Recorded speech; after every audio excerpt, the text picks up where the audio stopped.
We will be doing role play today, but before we get started on role play, just briefly, we'll do role play and then we will split up, so we'll do practice. Before we start role play, I'm just wondering what things are kind of connecting for you guys, or not connecting. What are some of the questions you're still having about kind of how this goes into practice, about like kind of what the therapist is supposed to be doing or looking for, or how they're supposed to be responding? What are some of the questions, some of the things that still kind of seem foggy there? It'll be helpful for me to hear, because then I can kind of be especially attentive today as we're moving through the role play. So what are some of the things that still don't quite connect or just feel a little bit confusing for you all? Yeah. A lot of learning how to be a good therapist is learning how to listen really well, even though you might want to jump in all the time with information and advice. I don't know, this might be really vague and hard to answer, but are there any moments when you're with a client where you're like, no, I need to give advice, or kind of, I need to talk it out at them at this point? Yep. How do you know when to just listen and then validate, and when to really give like good advice?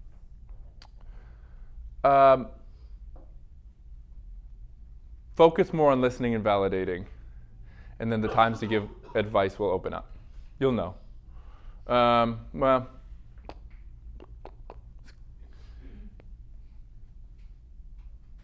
whether you're giving advice or not, the question you should be asking is this: is this for the client or is this for me? Am I giving advice to the client because I genuinely think this client would benefit from advice that interpersonal pattern will actually help them? Or am I giving advice because I feel like I need to tell them something, or because I want to be right here, or I want to feel in control? Yeah. What other questions? Just about sitting with clients, things that feel foggy. Yeah. Just sometimes feel like compassion for the client or empathy. Difficulty feeling that? Yeah. Mm-hmm. Sometimes, in like my other class when we were doing role play, it was like very hard for me to sometimes just feel like I like feel you. Like it wasn't like if I was saying that it wasn't. Yeah. Yeah. So then probably the most effective thing would be to say this: honestly, it feels hard to connect with you right now. So don't fake empathy. Some clients are a little bit more challenging to understand how to communicate empathy to, but don't fake it. And it's probably far more effective in that moment to give a process comment of, it just feels like there's a lot of distance right here. Yeah.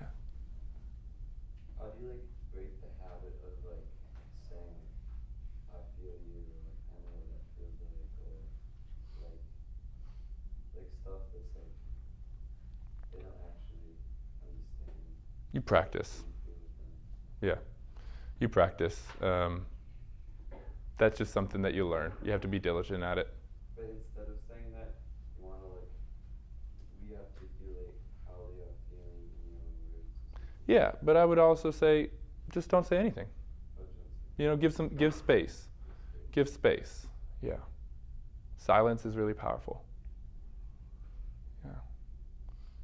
Any other questions about sitting with clients and things that just kind of theoretically maybe we've talked about but don't quite make sense? Cool.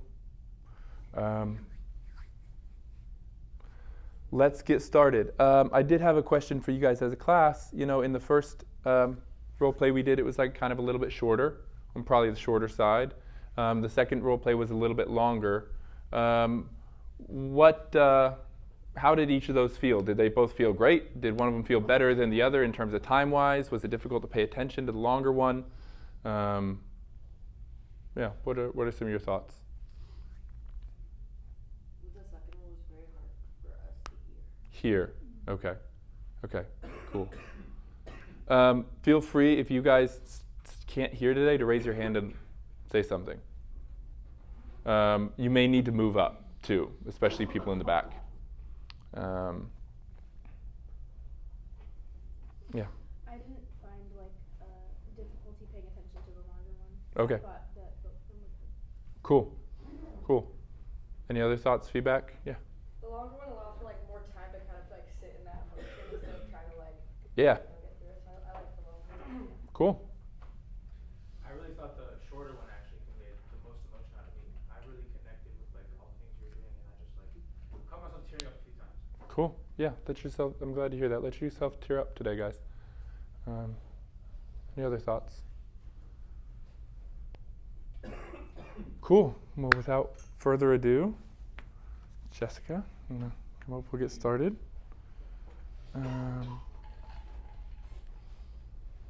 So if you just clip this somewhere on this side of your body and you'll sit here. You can either pull that off, but it's also just a clip right here, Oh, so you okay. can just clip it. You could pull it off if you wanted, but that probably will be just fine. Are we centered? Cool. I know it's like opening up the mouth of an alligator. Yeah.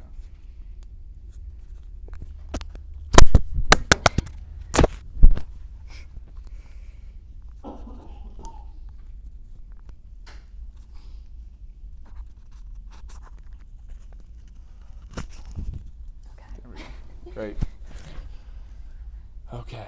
I was like literally about to be like, okay, let's begin in the name of the Father, Son, and Holy Spirit, but I don't think that would. That's not our frame. This is a very different frame. So, welcome. Thank you. How's it feeling? Very weird. Yeah. How's the weirdness showing up for you right now? Just like a little bit anxious, I guess. Mm-hmm. Yeah. And like when you say anxious, how do you know you're anxious? Like where's that anxiety showing up for you?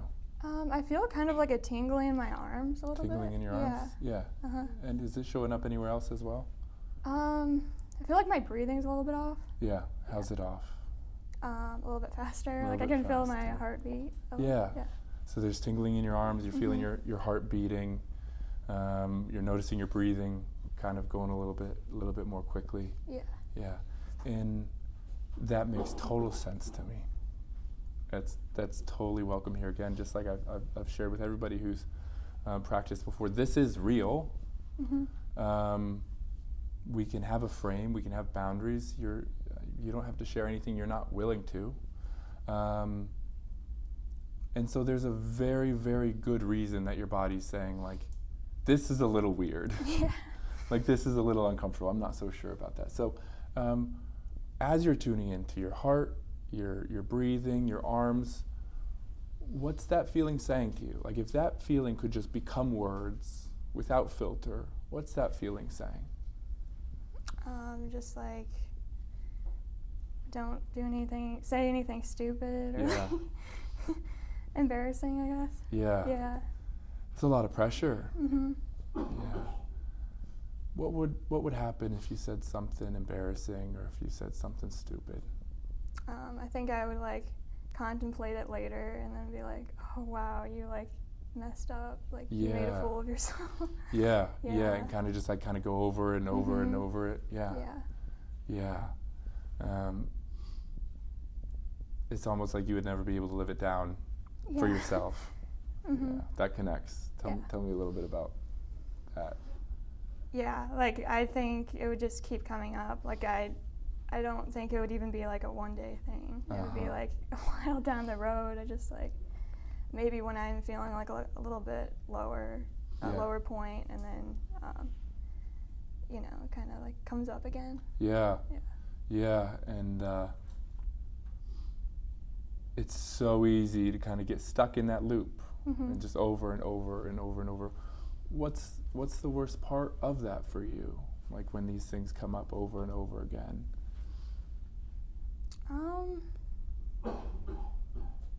I think kind of just like the uncomfortable feeling that comes with it. It's just can be a little bit like overwhelming at times. Yeah. And then like it's hard for me to focus on other things. Yeah. Yeah. It just gets in the way. Like Mhm. it's so consuming that it distracts you. Yeah. Uh-huh. And so as we're kind of bringing attention to this, as we're talking about it, what do you notice shifting as you kind of tune inward? I don't know, actually feeling like a little bit more relaxed. A little bit more relaxed, Mhm. yeah. How's that relaxation showing up? Well, I don't feel like the tingling in my arms anymore. Yeah. And I feel like my heart's not beating as fast. Yeah. That's Mhm. great. What do you think is changing? What do you think is happening here that's kind of helping your body to just let go a little bit? Well, your voice is pretty relaxing. Yeah, And good. I'm then, glad to hear that. I have no control over it. Yeah, and then I don't know, kind of thinking about it more logically, like it's probably not as big as I was like making it. Uh-huh. Yeah. Tell me about that party that was kind of making it a really big deal. Yeah. Just kind of like, oh, you know, like all these people that some of them I don't really know, and yeah, it's just kind of weird. Also, like we're on like a small campus, so it's Yeah. kind of like I could just like walk past these guys, and then Yeah. they don't really know anything about me except for like seeing me here, Yeah. and yeah. Yeah, and as you say that, as you kind of connect with that part of you that is feeling like it's a big deal, what do Mhm. you notice? Yeah, kind of my heart like picks up a little bit more. Yeah, yeah, I can notice like a little bit of a quivering in your voice. Yeah. And that makes total sense to Mhm. me. Yeah. What's the fear of what might happen? You said like, you know, I don't know a lot of these people and I might walk by some of them. Like if you shared something here, what's the fear of what those interactions would be like? That like they would think I was weird and like the awkward kid. Yeah. Mhm. Oh, that would suck. Yeah. That would be really shitty. Mhm. Yeah, to feel like they were judging you. Yeah. To feel like you came here and you shared something and you gave of yourself in this way, Mhm. and then to feel like you were being judged as the awkward kid. Yeah, I could see that has a lot of big feeling in it. Mhm. You just slow down into it right now. What would it be like for you to let that feeling come up here? It'd be like really awkward. It'd be really awkward. Yeah. What would be awkward about it? I don't know. Like, I'd kind of feel like, again, like I was being judged, like I was like overreacting, or like Yeah. the person that just like, yeah, just like whatever. Yeah, I'm thinking about what you said earlier too, of like, you said something along the lines of kind of like, yeah, I realized that was kind of irrational, or that was Mhm. making a bigger deal of it than it is. Like, it sounds like almost there's a fear like everybody here might say that to you. Like, oh, you're being irrational, or you're making a bigger deal of it than it is. Yeah, maybe. Yeah. Yeah, maybe not really understanding how like I feel about it, Mhm. because like maybe it wouldn't be as like big of a deal for some people. I'm Yeah. sure. Yeah. Yeah. I really, really believe that we make sense, and I don't think there's an irrational feeling that we can have. You know, I really do believe that whatever this feeling, whatever this bigness is, this fear, I think it makes sense in your story. I think it does have a home. What would I can hear that there's so much fear here, Mhm. right? Yeah. And yet you're here, Yeah. sitting here. Tell me a little bit about that, about, you know, this experience of like, you know what, I'm gonna go and I'm gonna do this role play. Mhm. I'm gonna open myself up, and also these parts of you, this feeling of like real trepidation and real fear. Bring me in on that. Yeah, I guess I don't want like that fear to be like stopping me from like doing things that I think would really like benefit me, and like Yeah. I think I have that fear is almost worse, of like missing out on like all those things that like Yeah. you know I could be like doing, or like yeah, that would benefit me and Yeah. like even others, like Yeah. yeah. That sounds exhausting.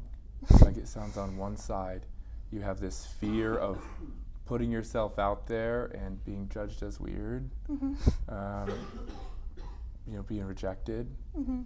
And that's a really big fear. I mean, I can feel it, like as you were talking about, I could feel it like in your heart, your arms, like it's present here. And on the other side, there's this terror of, but I don't want to hold myself back. Yeah. Like, there's the fear of something bad happening, and then there's the fear of missing out because you're afraid of something bad happening. And it just feels like this massive like polarization and such tension between that. Mm-hmm. And it feels like we're kind of in that right now. Yeah.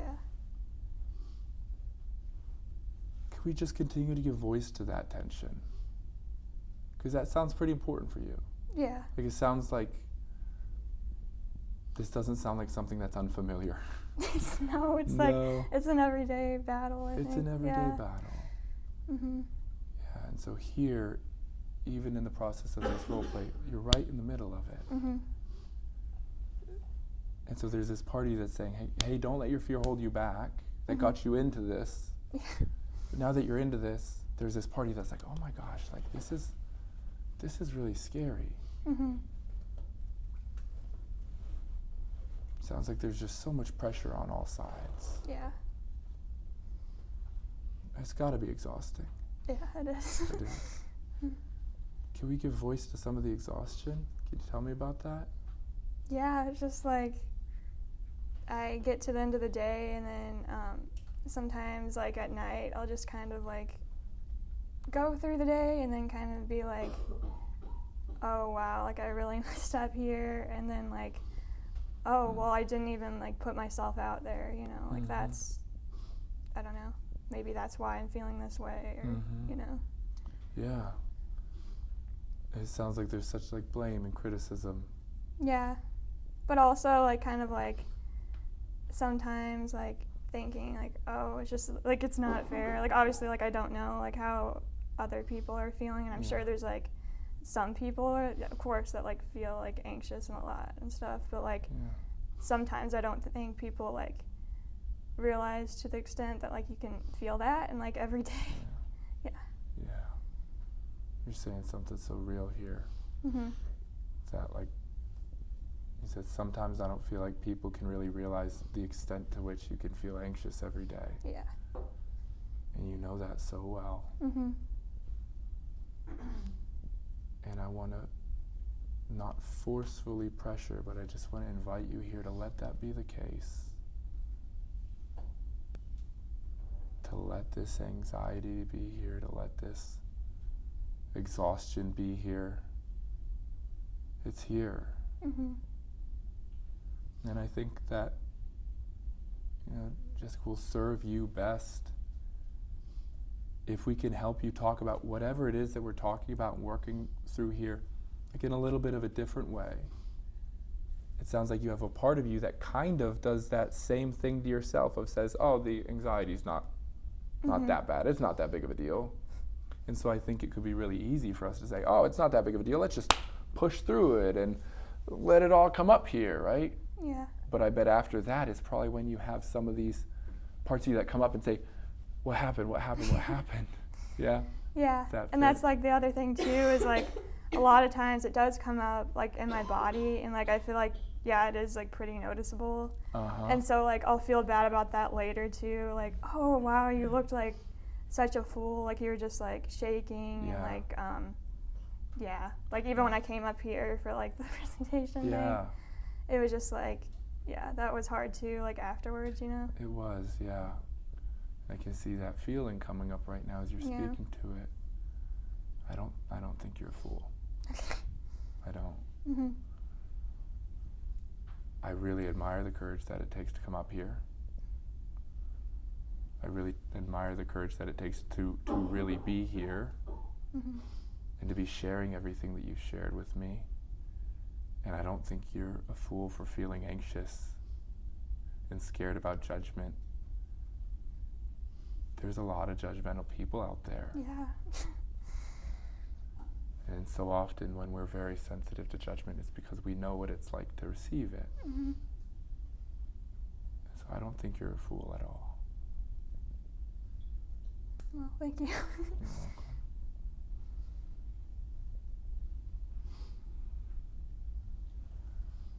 What would the risk feel like of letting that part of you that your voice quivers and Mm-hmm. you feel really tense, and like you said, you feel the anxiety very bodily? Yeah. Tell me about the kind of risk it would take to let that part of you kind of show up here? It'd be risky. It'd be risky. Yeah, that was kind of a stupid question for me to ask, wasn't it? Yeah, that wasn't very well said.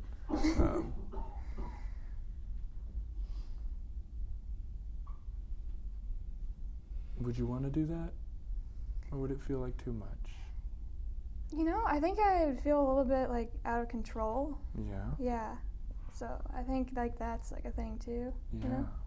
Tell me about being out of control. Yeah, just like yeah, like how I felt when I was like up here giving the presentation. It was like, oh no, you know, I could feel the shaking. I was like, wow, I really don't feel like I have the control. Like I felt like my voice change, you know. And it's like, yeah, it's not a great feeling because it's like, I don't know what I'm gonna say even, like, because I was so like kind of overwhelmed. Yeah. What would it be like to trust that maybe if you weren't in control right now, that I could hold that with you? Yeah, honestly, I think I would trust that, but then it's just like with the whole class, like I don't, that would. Yeah. Tell me about the judgment. Yeah, just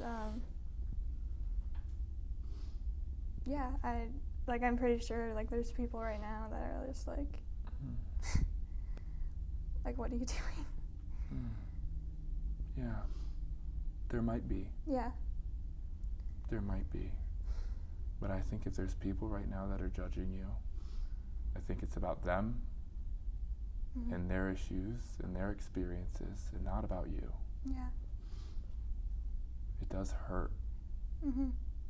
Judgment hurts. Yeah, because it kind of like plays on your own insecurities about yourself. Yeah. Yeah, it sounds like so much of the judgment that you feel like you might be receiving is just kind of like doubling down on judgment that's already happening inside. Yeah, probably. Yeah. And what's that judgment that's happening inside? What's that voice saying? Yeah, maybe it is a little bit of like, oh, like you're like silly or like whatever. Or You're like, silly. Like. Is that all it's saying? You're silly. Like yeah, I guess like you're just like a really awkward person and like kind of just like get over yourself sort of thing. Like like kind of like, why are you feeling like this? Like that like out of control kind of like yeah, I think like a lot of times it is like when I start to feel like the physical symptoms and I'm like very like like judgmental on myself, like what the heck, like why is this happening, like kind of like you're silly, like You're silly, what the heck, why is this happening? Yeah, like But it sounds like it feels like there's like a harshness to it, like a criticism. Yeah. Yeah, it's not really like the fun, like, oh, like. Yeah, you're like silly, ha ha ha. Yeah. Yeah. Yeah. Is that voice showing up here? A little bit, yeah. A little bit? Could we give voice to what it's saying here? Yeah, like I noticed like when I kind of like laughed, like it's sort of like a nervous laughter, and I was kind of like, what? Like, why are you like doing that? Yeah. Yeah, like that's. Seems like this part of you doesn't give you a lot of slack. No. I think it's perfectly understandable to have a little bit of a nervous laugh right now. Okay. Yeah. Can we give more space for this critic? What else is it saying?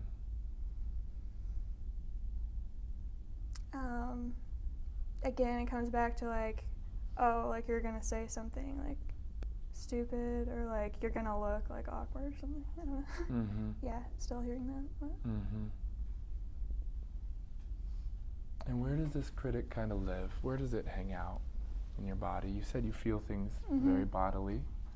Yeah, right now I kind of feel it in my chest. Yeah. Yeah. And what does it feel like? just like this like heaviness sort of.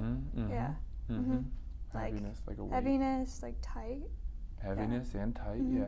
If it was an image, what would it look like? Like, or if you could see it, what would the image be? I don't know. I don't know. Yeah. No. As you were talking, I just kind of had the sense of like just like a big steel ball. Yeah, maybe. Yeah. And where's it at in your chest? Like right in the middle? Is it just all across it? Like towards the top. Towards the top. Yeah. Yeah. And as this heaviness is here, is this something that you're like trying to push away and trying to get rid of, or is it okay for it to be here? I think, yeah, it's kind of like maybe trying to push it away a little bit. Yeah.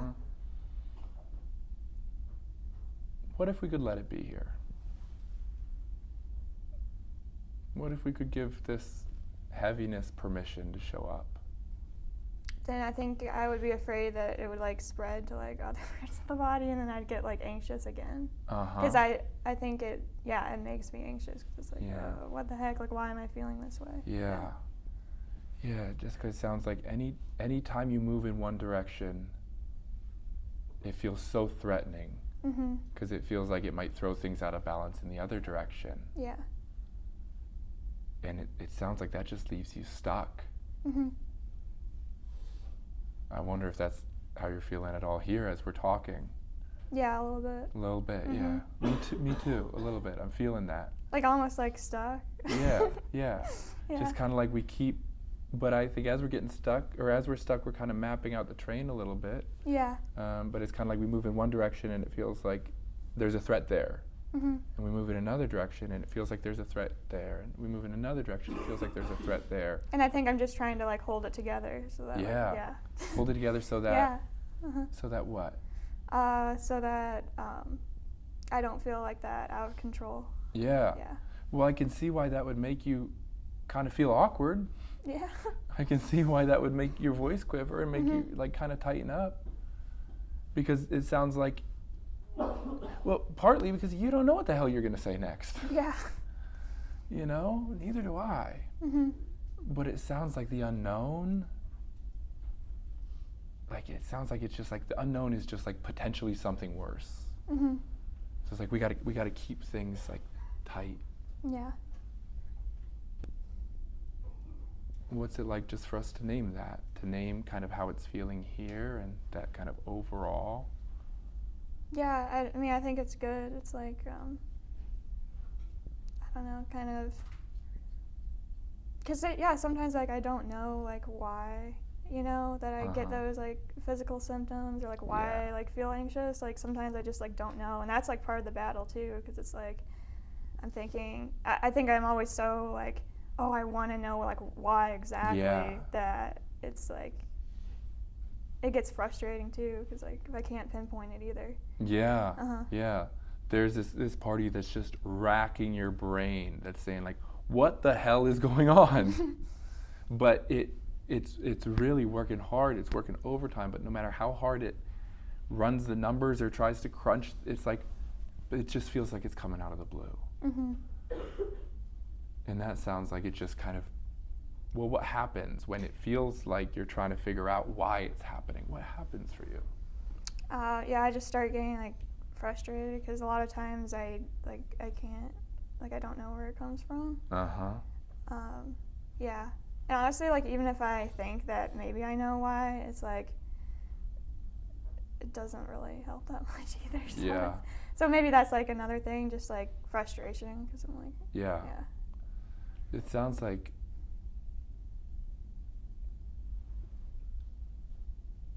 The emotions are just too risky. Like it sounds like part of what's going on, this feeling of stuckness, is building the emotions, but at the same time, the emotion is just like too risky to feel. Like it's just too much. You don't know what would happen. It might take over. It might spread. Yeah. And that unknown is just terrifying. And as you said at the beginning, this tension, it's not something that's new here. This is something that it's old. It's been here for a while. Yeah, and maybe that's why part of the reason why I volunteer, because I'm like, well, I live with it every day, so like, might as well see if like, Yeah. I don't know, like, Tell I me. could like get something that would like benefit me, maybe. Yeah. Yeah. Yeah. And this part of you that's saying like, hey, maybe I could get something that would benefit me. Mhm. What might something be? Like, what might be some of the hopes of that part of you? Maybe like, oh, you're not as much of a wimp as like maybe I tell myself sometimes. Yeah. Yeah. I don't think you're a wimp.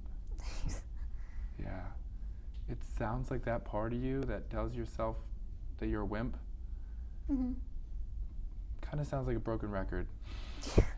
Kind of sounds like it's going to say that you're a wimp no matter what. Yeah. Yeah, I'd say that's pretty true. Yeah. And so feeling a little bit less like a wimp would feel like a victory here. Yeah. Yeah.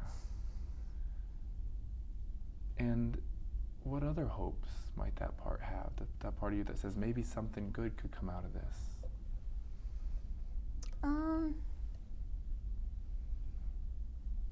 I don't know. I think it's just like maybe like knowing that I can like come up here in front of everybody is like that's like a win too. Just like, yeah. You're here. You're doing Yeah. it. Uh-huh. It is. Yeah. It's a risk. Mhm. It really is. And so it sounds like just coming up here and sitting down and doing this is a really big victory. Mhm. That's awesome. As I say that, it doesn't feel like a big victory to you. Tell me what's happening inside for you right now. Yeah, I don't know. It's just like it doesn't really seem like a big deal. I don't know. It's weird because it's like, yeah, I get like so anxious about this, but then it's like, yeah, like maybe when if I do like face my fear sort of or something like that, then maybe it's like, there's still that voice there that's like, maybe like you didn't do enough or like something like that. I don't know. Like you're never off the hook. Yeah. This part's saying maybe you could have done more. Yeah, maybe. I don't know. I'm not sure like what I could have done more here, but Yeah. yeah, so that's interesting. I don't know. Well, what if we kind of let that, so what I'm hearing is that like, on the one hand, this is a really big victory. Mhm. But on the other hand, let's say that this was 100% victory. A part of you saying, well, maybe it actually, you needed to be 110. Yeah. Like maybe you still fell short. Mhm. And it sounds like there's such a battle here. But what if we kind of work to neutralize that a little bit and let this part of you that's saying like you could have done this different, you could have done that different, what if we just let it show up? What if we let it like really have a voice and say everything it has to say? Mhm. Where do you feel this part of you that says like, oh, maybe you could have done more?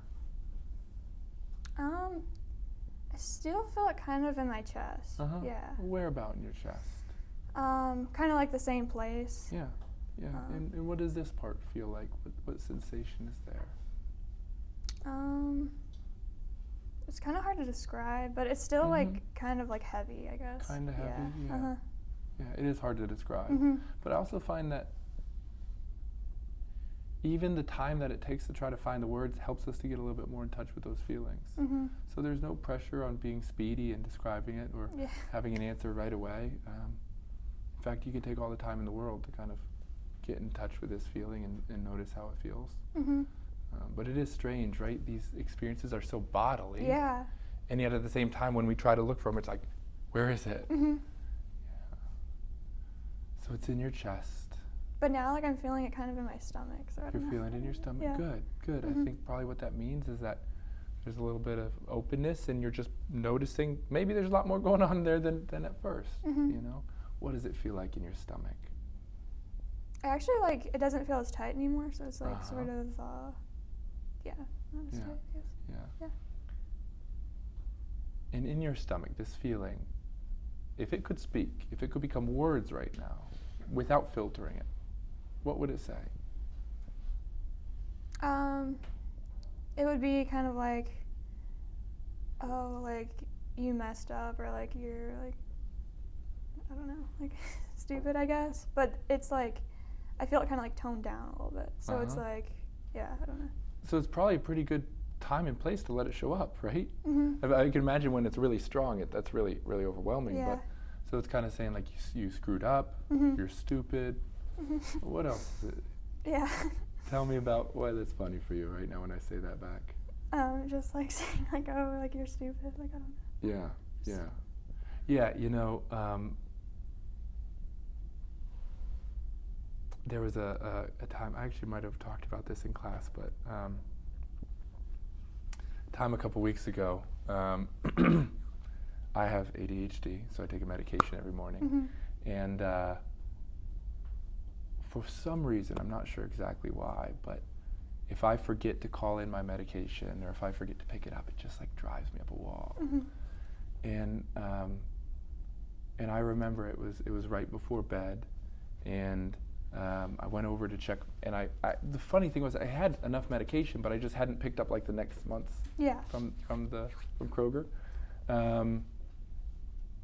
And I went and looked over, and I didn't have it, and I literally was like, "You idiot! Like and I just like I feel a kind of kindred spirit with this part, because this part in me just like showed up and just started like demoralizing me, just like putting me in the freaking stocks, and it wasn't throwing tomatoes, it was throwing rocks and sticks and bricks. And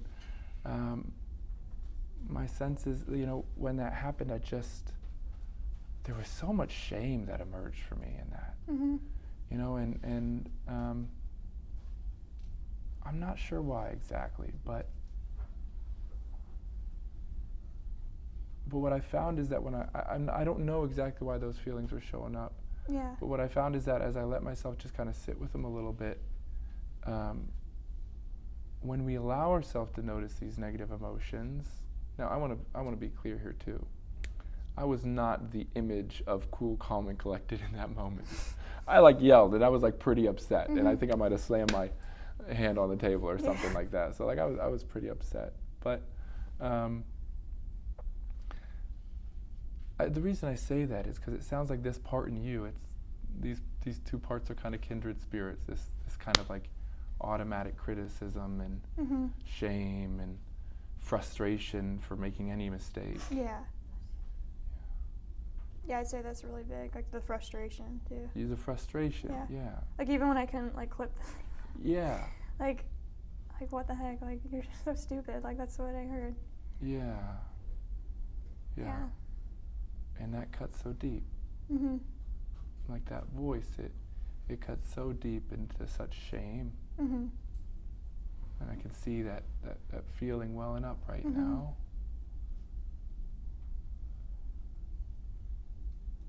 We can let it be here.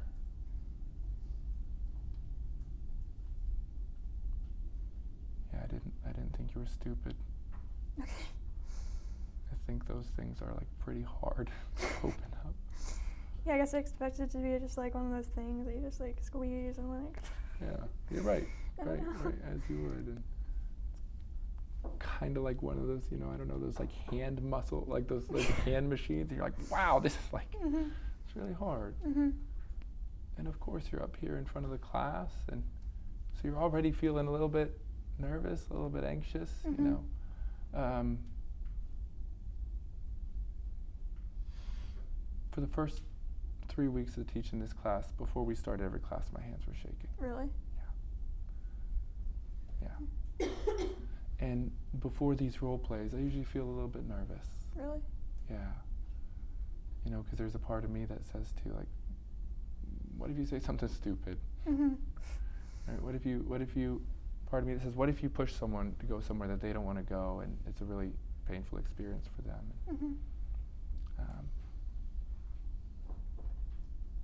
But I've learned that just because those parts of me show up, they don't have to be in the driver's seat. And I've also learned that, you know, the bottom line is that it's freaking scary to talk in front of people. And so I kind of learned to give myself a little bit of grace of saying, like, JP, you know what? Like, you can let your hand shake all they want. And then sometimes I do that better than others. But The giving grace, not the handshaking.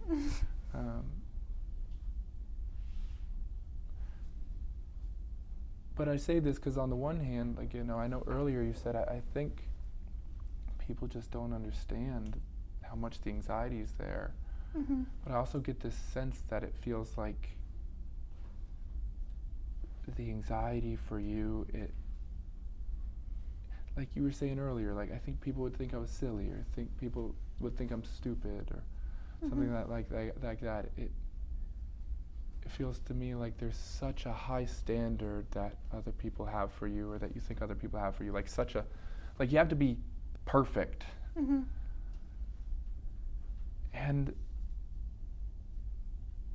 yeah, I just get that sense of like this super, super high standard. And so the reason I'm sharing this with you is just to say, like, I know I'm not perfect, and that's been one of the hardest things for me to let myself, especially in these moments of shame. Mm-hmm.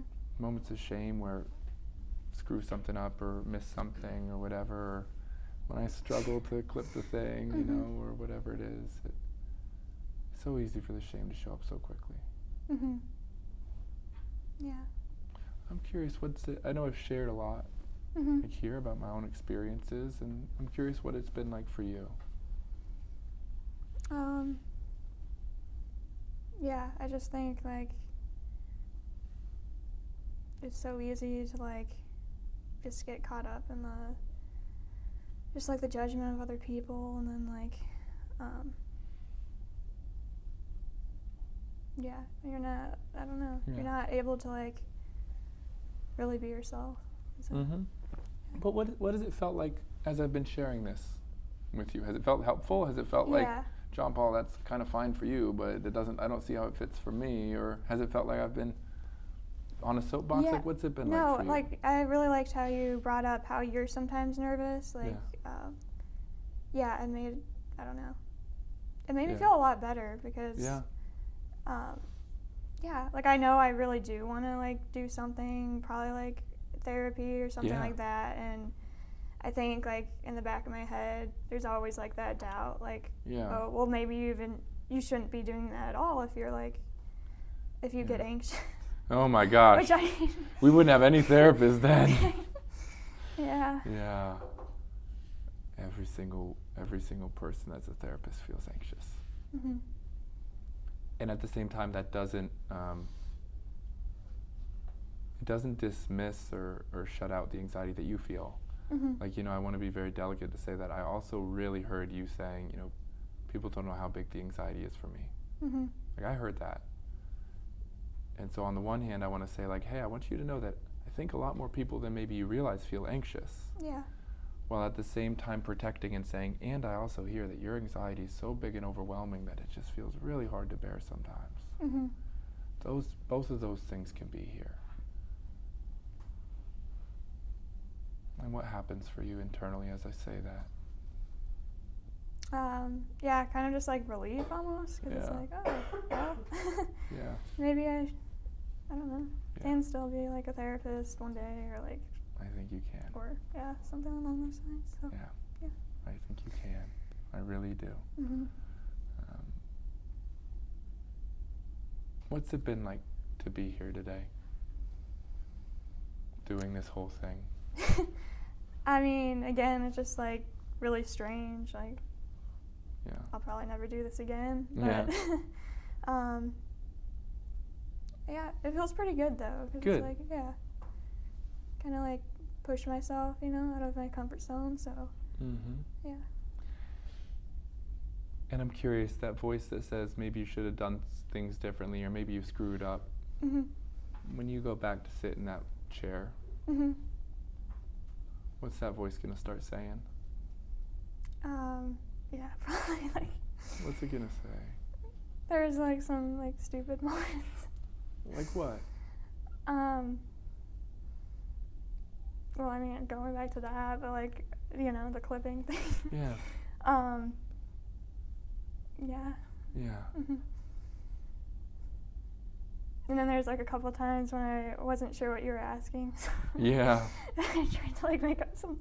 Yeah. Yeah. Yeah. You know, that's because I didn't want to look awkward, but like then Yeah. I actually kind of did. So. Yeah, no, I'm so glad that you say that. Mhm. I'm really glad you bring that up because sometimes I just ask really bad questions. And sometimes I can ask kind of leading questions that aren't that helpful or really complicated questions that don't really track. I'm sorry that wasn't helpful. No, that's okay. I don't. Yeah, but I want you to know that that's on me. And as a therapist, I try to ask questions that are good questions. Sometimes I ask some real doozies. And I'm sure I had some of those today. Were there any in particular that were sticking out to you right now? And you said that like there were some questions that I didn't really understand, so I just wanted to put something forward. Anything that's coming to mind? No, I mean I don't remember even what they were. I just yeah. What feeling do you remember? They're like, oh no, I'm not sure what to say. I'm not sure what to say. Yeah. And the fear that was coming up with that? Yeah, it was just like fear of like looking stupid. Fear in of front of looking everybody. stupid in Yeah. front of everybody, Mhm. yeah. Kind of like, well, John Paul asked me this question, so it's probably a good question, and if I don't know how to answer it, then I'm the idiot. Yeah, and I'm like saying something like totally different, and then it's like I could see like people like talking about it later, like but honestly, like they probably don't even care that much. But it's like, I think I'm making it like bigger than it is probably. Yeah,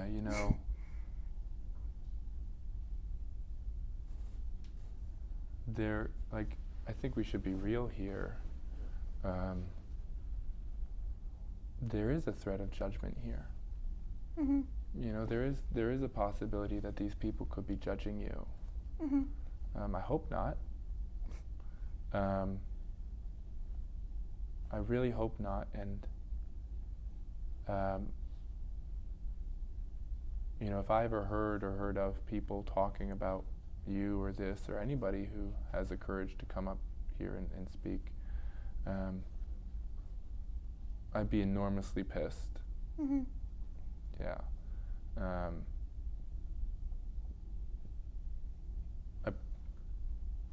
I'd probably kick him out of class if I found that out, because I think that's it goes against everything that we're doing here. Mhm. Now, of course, I'm not monitoring everybody's conversations, nor can I, Yeah. nor do I want to, nor do I think that's fair. But Right. for what it's worth, which it might not be worth much, I think that if people were feeling judgmental of you, or if people were feeling like you were an idiot, Mhm.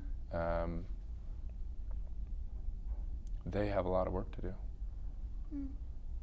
And man, I don't know what verse it is, but right, it's why do you see the log in someone, the sliver in somebody else's eye when you have a beam in your own? And what I love about that verse is a follow-up. He says, first, pull out the beam in your own eye, then you'll be able to help your brother to pull a speck out of his. Mhm. And I just think that speaks to this work that we're called to, is, our job, all of your jobs, is to take responsibility for the beams that are in our eyes, rather than seeing the splinter in someone else's. We need to take accountability. And especially if we're feeling judgmental or we feel critical of other people, we need to really take a good hard look and say, what am I defending myself from? Mhm. Because I really, really believe that if there's people here that are judging you, that's work that they have to do. And I don't think that it speaks to who you are in the least bit. I don't think anything anybody has to say can touch that. But I do hear, I do really hear how deeply hurtful and painful. I'm sure there's many stories of the judgment or the criticism, or feeling like people were thinking you were weird, or people saying that you were weird, whatever it may have been. I hear the enormous weight of that, and I really genuinely am sorry. I'm really sorry that happened, and I really do believe that was about them and not about you, but I also know that doesn't really change how bad it hurts. Yeah. But Yeah. Is there anything anything else that hasn't felt good here today, or anything else that I said or did that you didn't really like, or that made you feel frustrated or uncomfortable or confused? no. No? Nothing? No. You sure? Yeah. All right, I'll take your word for it. Thank you You're welcome. very much for being here. Thank you for giving the class the opportunity to learn. Well, thank you for giving me the opportunity. So. Yeah, I feel really honored by your presence here and your willingness, and maybe that voice can give you just one win on this one.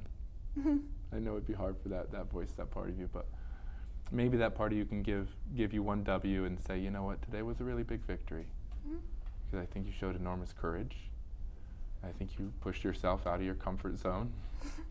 And I think you did really good work here, and even just to see that, like, wow, this tension of like feeling stuck, of if I move one way, it's one fear. If I move another way, it's another fear.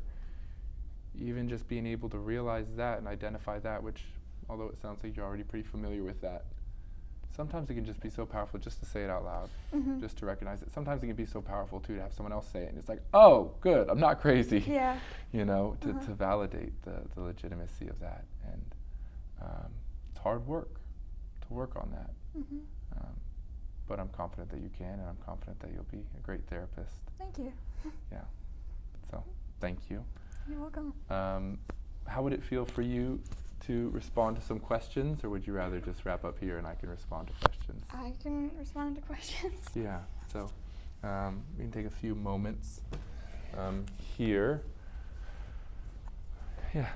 Mine's not really a question, but Jessica, as you were speaking, I think that you may not know that, like, what you were saying probably connects with so much of us, because I realized it connects so much with me.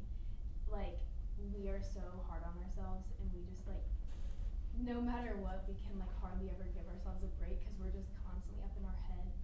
And just like as you were speaking, I was like realizing, because I was like listening to her, and I was like, oh, she's so hard on herself. And then I was like, wait, I'm so hard on myself. And you just, like, you did a great job voicing that. And I think that, like, you speaking probably, I'm sure it's not just me, but, like, you made me realize, wow, I'm so hard on myself. Like, so you really just, like, helped me connect. And, like, what you did up there was really courageous and really helpful to me. So thank you. Thank you. Thank you, Olivia. Yeah. It's more of a question to you. Yeah. Going back to the moment where you were talking about, like, how you were mad about yourself not taking your medication. And all I can think about was that sometimes, well, most of the time, shame is a bad thing, and we bring it up in a bad way. But I kind of can see a positive thing in shame, because sometimes it helps us, like, if we do something wrong and we feel shameful for it, then we kind of retract back from doing that. Do you think for a client to feel shame sometimes is okay, and it's a good thing for them to feel shame? No. Short answer.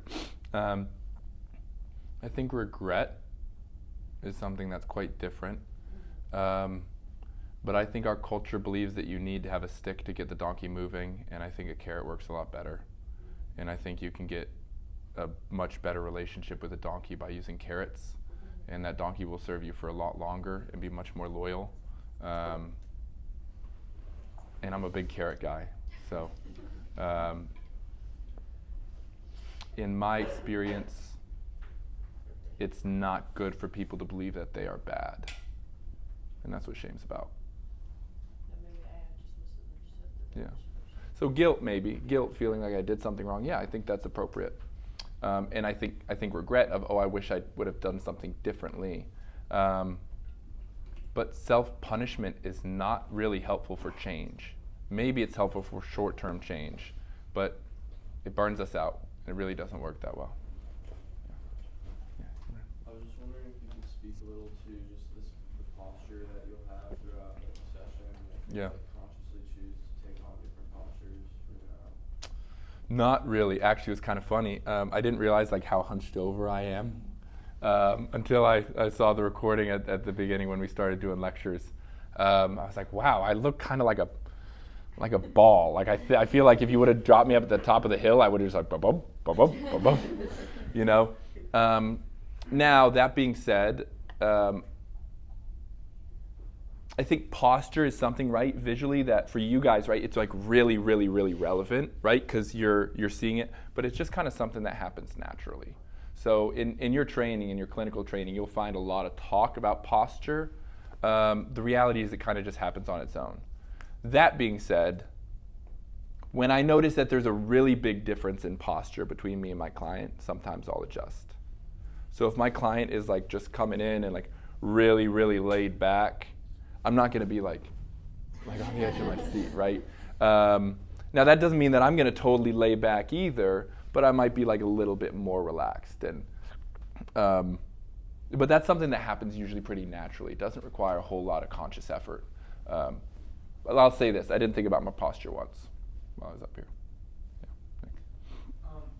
I just wanted to bring up a point, how it's just like so easy to read on paper that each therapy session is different from one another, but as we do them in person, I'm seeing truly how different each one can be. Like with Reagan, I think you were more able to see her for who she was. I'm not trying to downplay Jess's, but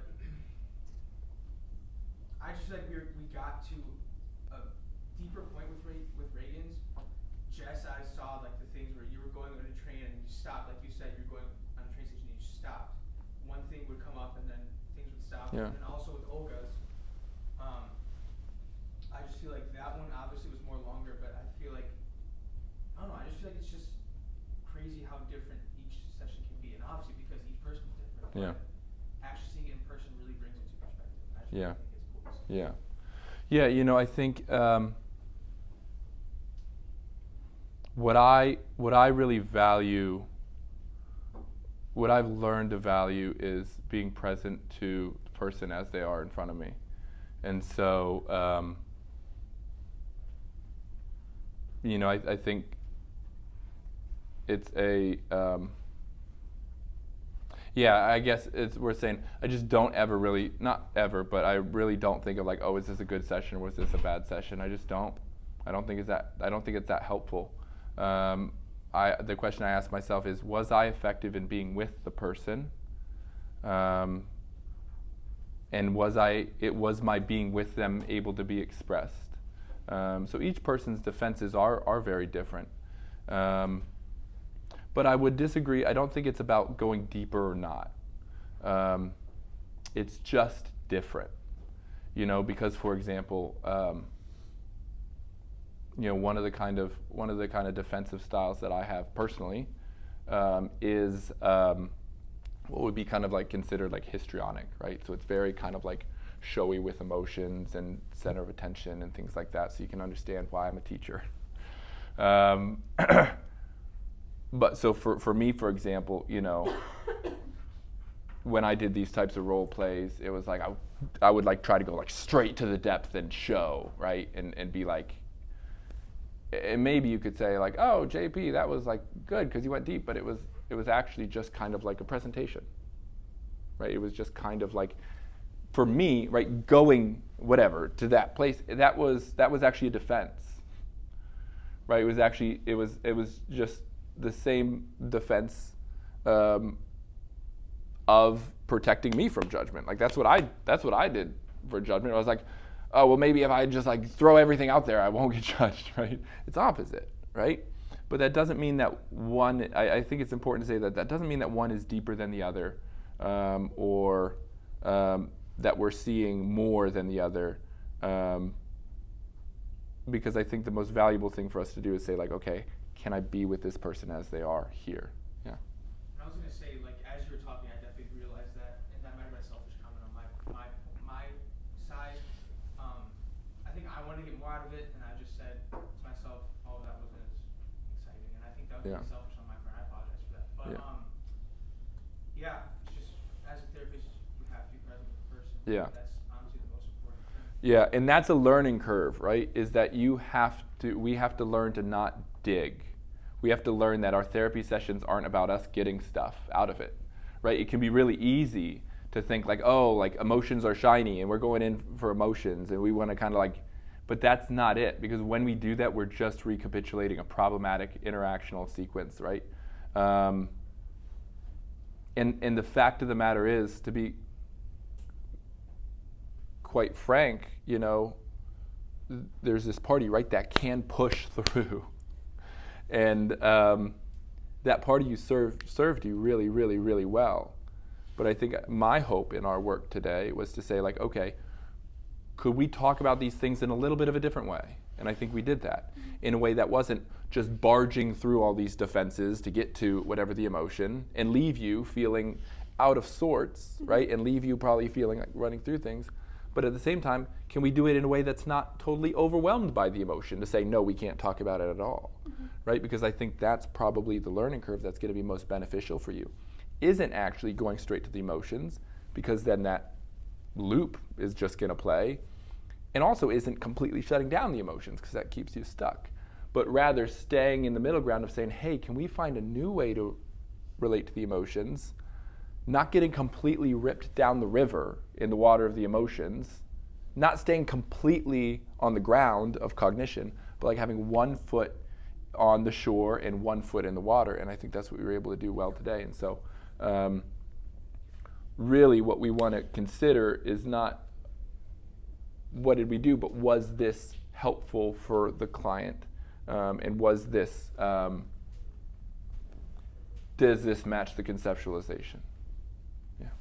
Can you just expand more on like when you know like too far is too far, and then like what other signs other than like body language and how the client presents themselves can kind of give you an end on like reading? Yeah. Well, I guess the first thing I would say is I would actually recommend you guys, as you're beginning, I think it's better as a therapist to go too far in pushing for emotions than to underplay in the beginning. Because if you underplay, you'll just never have the courage to go there. So you need to say the things. So we need to do that. So I want to be clear on that. People will tell you, right? You told me. You said like, no, that would be too far. Right, so you just ask, and again, if you ask about the threat, what would be the threat if the emotions came out? That's actually a more helpful thing than how far is kind of too far. So this kind of goes back again to that idea of, I try to always, and a lot of times I communicate this explicitly to kind of say like, hey, I want to be reverent here and sensitive to what we're talking about, but I also want to be courageous and bold. So.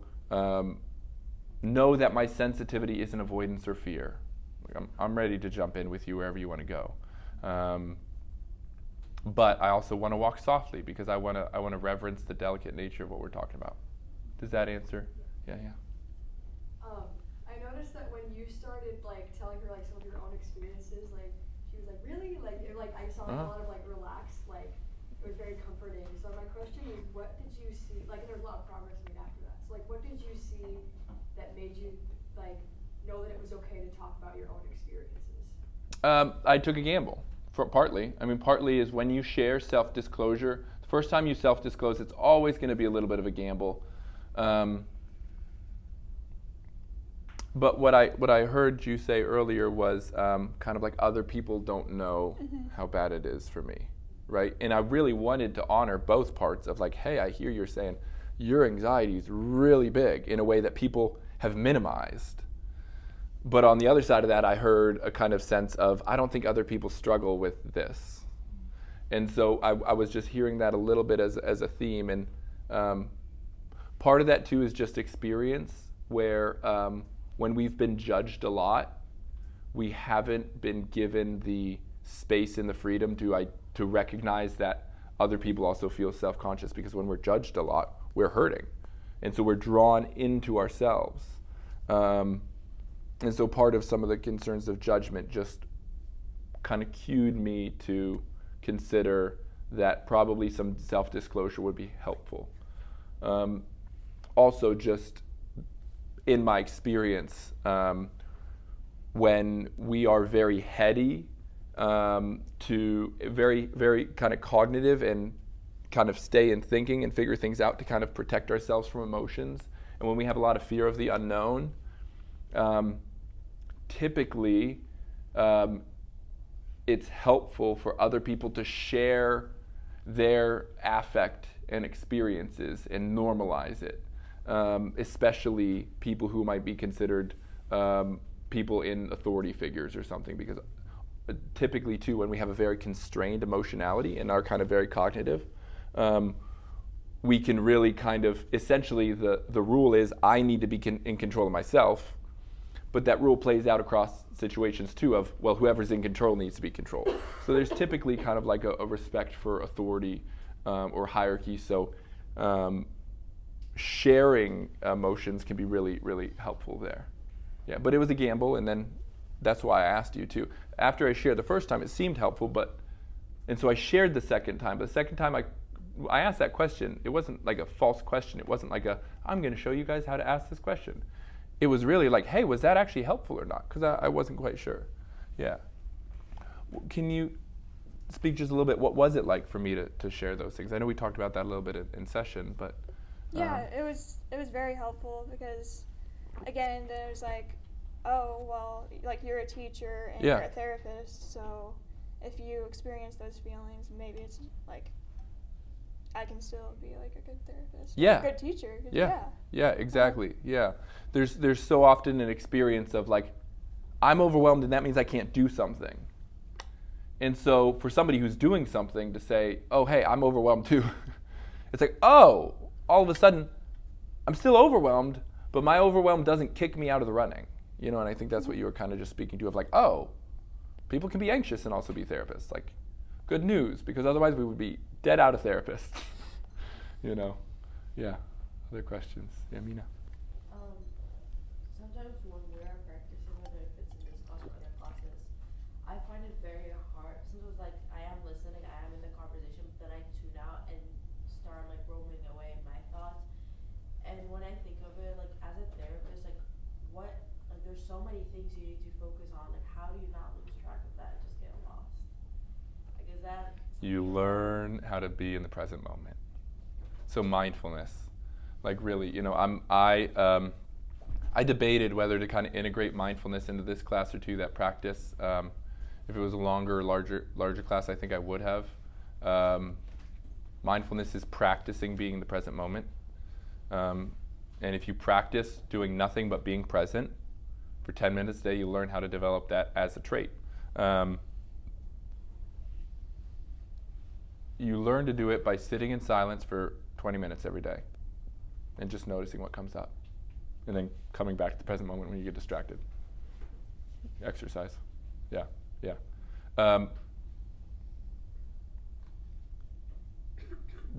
Being in therapy is about the only place I don't get distracted.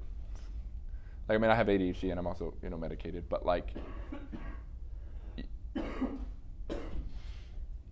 if you can learn to really believe that there's nothing more important than for you to be present, that helps.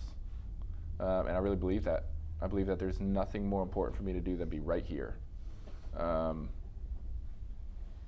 And there's also, you know, with that is like, you know, the responsibility of like, okay, I chose this profession, so I kind of got to buck up and do some extra stuff to make sure I can be present too and practice. So it's something that you can develop. But that being said, it's probably different for you, you know, sitting here. But if you get distracted during session, you probably want to tune in on, okay, am I tired? Am I sleepy? But secondly, you might want to say like, okay, is there something that's happening here between me and the client that's making me tune out? Right? So you might say like, I'm wondering if this feels really important to you. Because I hear you talking about it. I hear you saying that it's important, but it just doesn't feel as central as some of the other things that we've talked about.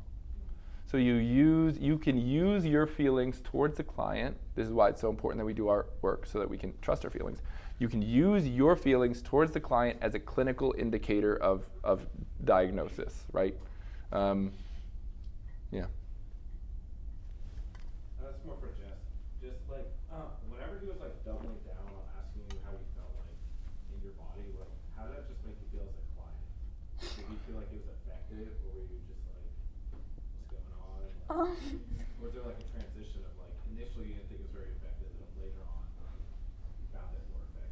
I think like when I You can be honest here. yeah. So like towards the beginning of the semester, I think when you first started like bringing that up, I was like, oh, that's really like weird, I guess. Little hokey. yeah. But like, I mean, I think it's kind of helpful because it's like just being aware of that. I think. Mm-hmm. Yeah. Yeah. Yeah. I think your reaction is the reaction of most people. Mm-hmm. Most people are like, this is freaking weird.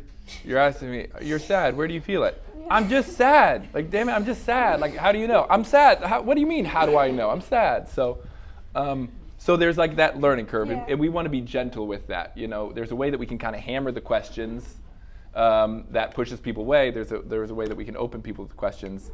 I'm glad to hear that it's helpful, but it's delicate learning to introduce that. But people quit caring about how hokey it is when they find that it's helpful. Yeah. So have a great spring break. We will be shifting our schedule just a little bit. So right now you have a quiz on Tuesday when you get back, and we're going straight into the chapter. We're just going to bump that down to Thursday. So the quiz will be on Thursday. I'll adjust it on Blackboard, and I'll put a message there so it's all clear for you guys. Yep, and if you haven't, get your future authoring in. And I hope you guys have a great spring break. That'll be on Thursday. Here's this. Yeah, thank you so much. Thank you again. Yeah.